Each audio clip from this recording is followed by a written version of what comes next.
Hi, I'm attorney Bill Bronchick, and in this lesson I'd like to discuss the viability of a condominium as a real estate investment. Now first let's define what a condominium is and is not. A condominium is the ownership of the space in a general unit, a building, along with certain rights that come with that, such as common area access, access to amenities, and so forth. This is not the same thing as, say, a duplex, where they're split up into lot 1 and lot 2. Those are not condominiums. Townhomes are generally condominiums. They just look different. So a condominium, generally style, you have neighbors to the side, neighbors up or down. A townhome style, you have no neighbors except left and right next to you, nothing up or down. But in most cases, both are condominiums. Now, in order to have a condominium development, there must be a filing of an entity called the homeowners association itself, and then the developer, who usually puts it together, sells units, which gets you certain rights and certain responsibilities. The first thing you should know is that by taking title to a condominium, you are agreeing implicitly as the owner to be expressly liable for all the rules and regulations of the condo. That means you should almost never take title in your own name. I'll give you an example. I had a client who bought a condo in his name. He had bought it from another seller, and he didn't get a bank loan. He bought it cash, and it was pretty cheap. And then the investment kind of went bad, and it wasn't worth much, so he just walked away from it. But what he didn't realize was he had agreed to be liable for the dues and assessments. And the HOA sued him for months and months and months and months of back payments, costs, late fees, attorney's fees, etc. So consider, if you're going to take title, the first thing is in an entity or in something like a land trust.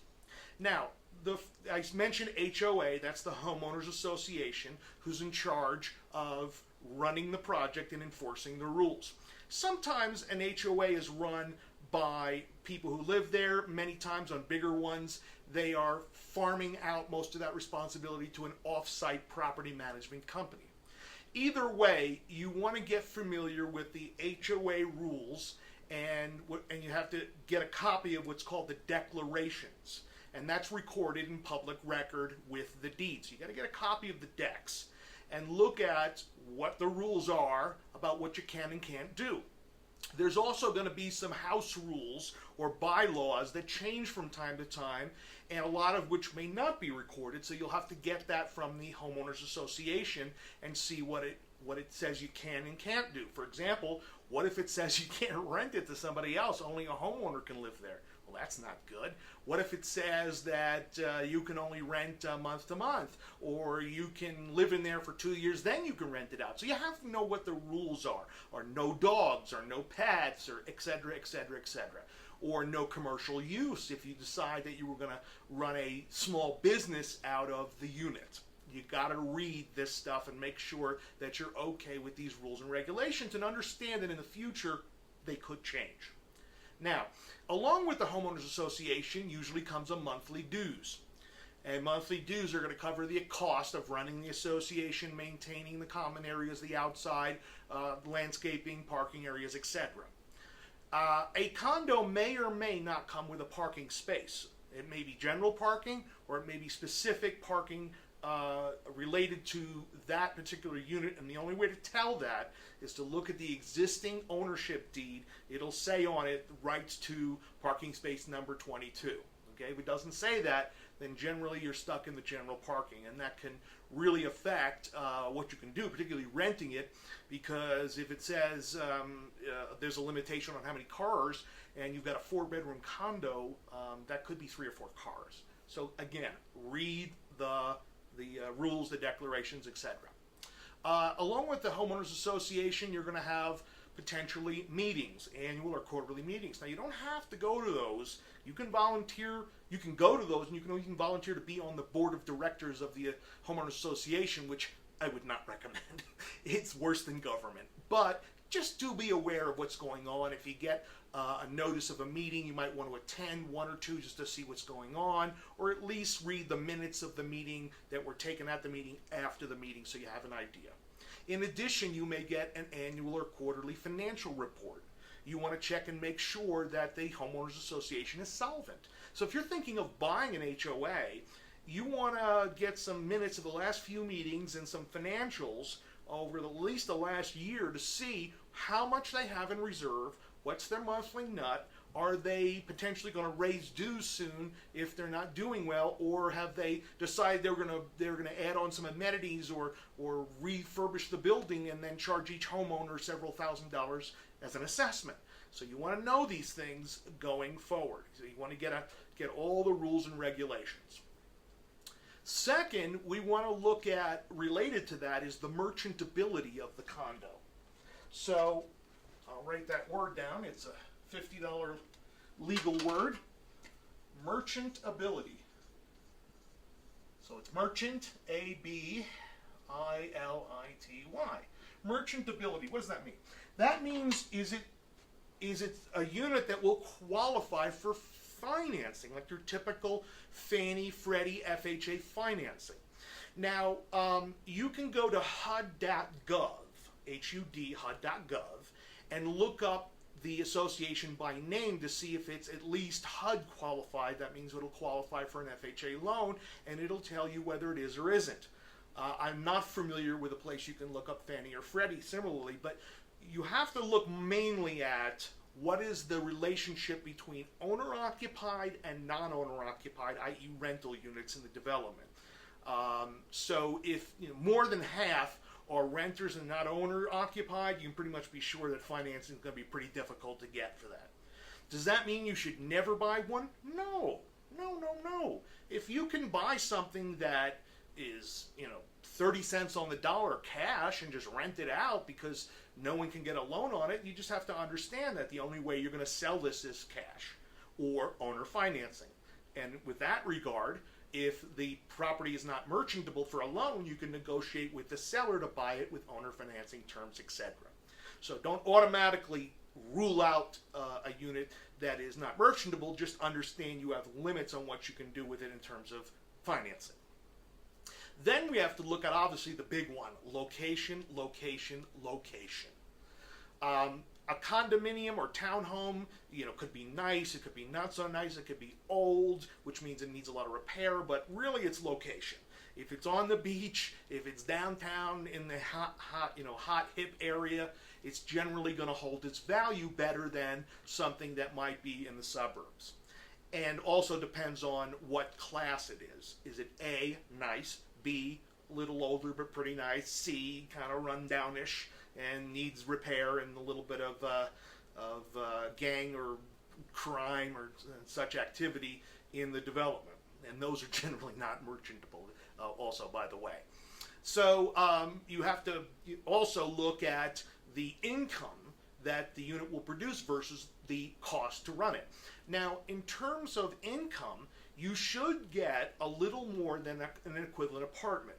So if you look around and look at an apartment, what that would rent for, you can probably compare yours by bedrooms and baths and location and get a general idea. If you're comparing apples to apples, that is a B apartment with a B condominium, it's pretty close in terms of what they'll rent for, unless the condominium has more amenities than the rental apartment does and so forth.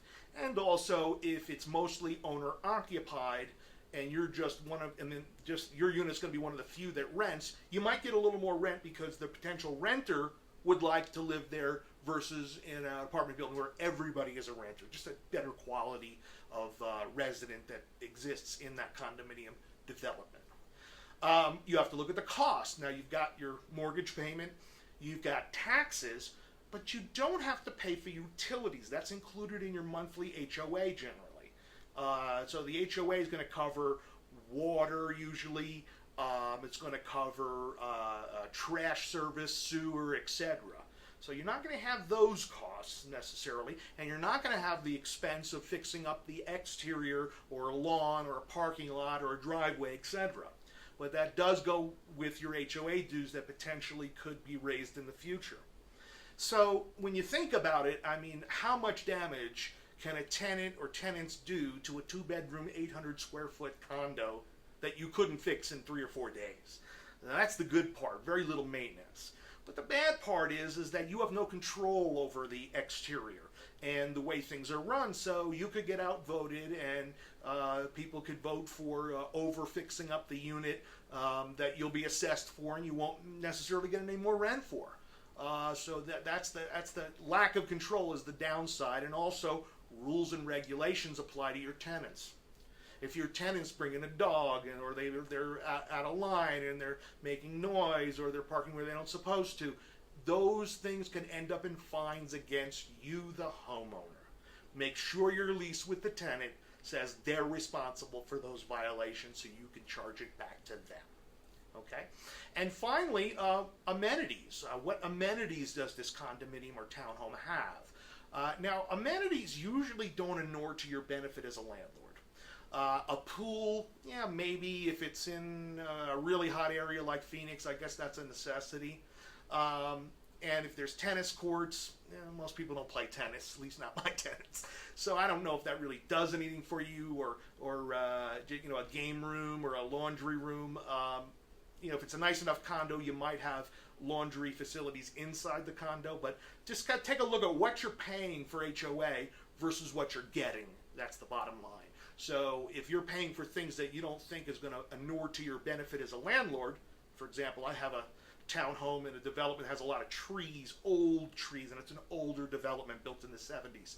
And there's just a lot of maintenance, and the HOA dues are pretty darn high to maintain that stuff. So something you have to keep in mind. And most of all, use your head. Condominiums are not as easy to sell than single families, not as easy to sell. So in the market, when the market starts to tank, condos will go first before homes, and then they'll come back at the upward slant of the market last, behind single family homes. So they're more of a volatile investment than single family homes, because more people would rather live in a home than live in a condo. Exceptions, of course, to that, but generally speaking, unless you're in a resort area, people would rather have homes.